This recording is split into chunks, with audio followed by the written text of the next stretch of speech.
This community update was brought to you by U-Radio.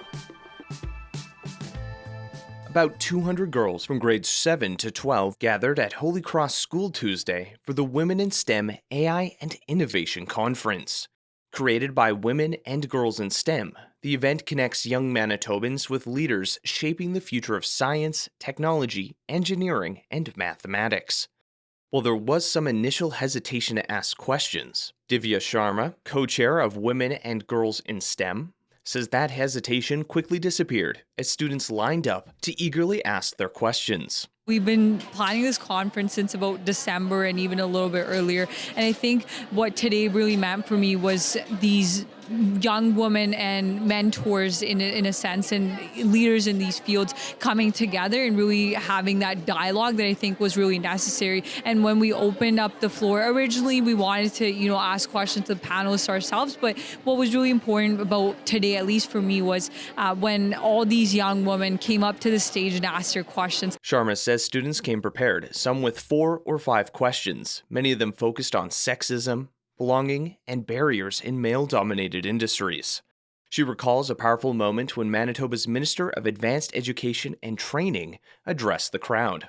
I remember when Minister Cable went up, and one of the questions she asked was, have you ever felt out of place just because you're a woman? And I remember seeing just pretty much everyone in the audience put their hand up. And that makes me very, very nervous because we live in the 21st century. We've tried to move the agenda of women feeling like they belong so far ahead, yet every single or majority of the women in this room, their hands went up. Sharma says that response shows why visibility and safe spaces for discussion are still critical. And I think that clearly shows the need for more conferences like this. And of course, the questions that followed were, well, have you ever felt like this? Have you ever felt like you couldn't see yourself in XYZ area? And I think that systemic issue before even encountering technology and leadership, that particular issue of not feeling like you belong is something that makes me nervous. And I'm glad that we're addressing it in rooms like this. For grade 11 student Katya Banman from Saint-Joachim, the conference helped ease the pressure of planning her future. I feel a lot more confident in my future career paths and what I can do. I want to be a veterinarian, I want to be a firefighter, I want to be an author. It's everywhere. Educators say exposure to leaders in STEM helps broaden students' perspectives and spark curiosity. Corinne Pilote, principal of Saint-Joachim, says events like this opens doors. I think we want our students to remember that, they can do anything they want, open doors for them, and still be curious about discovering who they are and what they want to learn.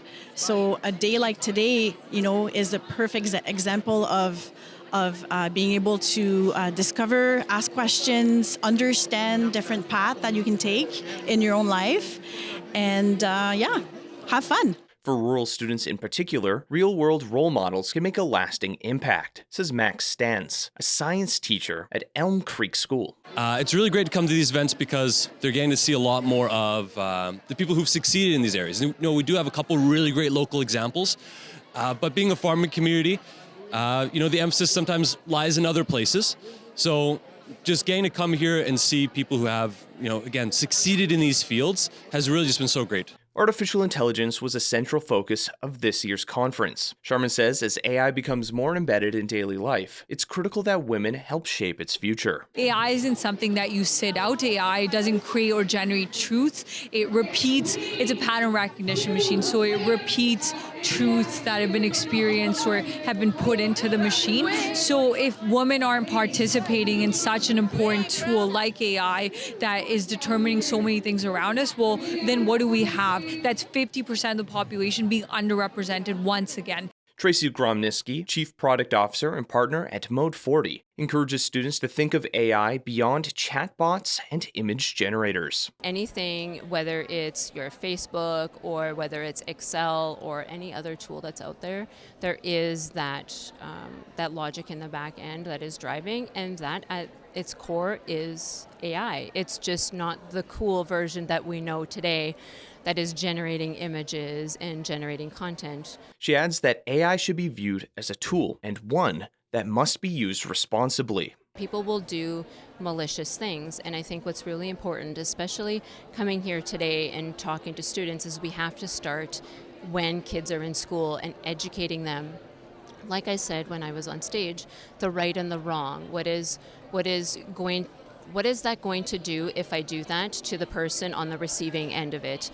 And if I build this, what is that going to turn into and look like forward? Not forward tomorrow, but forward long term. Members of the Bioscience Association of Manitoba's Youth Enrichment Network also attended, encouraging students to embrace mentorship and exploration. Here's Nisha Ajamani.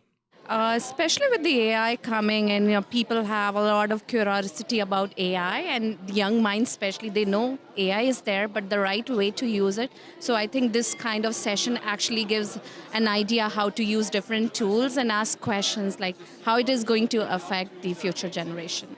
Molly Crandall echoed her excitement, emphasizing the importance of fields like agriculture in Manitoba. Yeah, it was really inspiring to hear how excited students are about science in general, but also there's so many questions about agriculture, and that's great for Manitoba because that field is booming, and we always need people that are going into food science and are thinking about that, even in the context of AI, how to make it better. For Lena Reggie Salith, the event underscored the importance and power of representation. It's definitely wonderful to be here today amongst other women leaders, and I think it's highly encouraging for the young students to be in such a space that they can come up and to aspire to become the different people that they meet today, and to be one among them is also highly encouraging and inspiring that we're doing something great for the world. As the day wrapped up, Sharma left students with one final message. Never feel like you don't belong, because you do. As much as we're the 50% of the population, we also have that ability to make changes. We also have that ability to make impact. We also belong equally as the other 50% of the population. Organizers say that in a room filled with future veterinarians, engineers, researchers, and entrepreneurs, one thing was clear. The future of STEM is not only open to young women, it's being built by them. You're listening to U Radio, where diverse voices connect. Stay tuned for more stories and insights that matter. With U Multicultural and the Local Journalism Initiative, I'm Ryan Funk.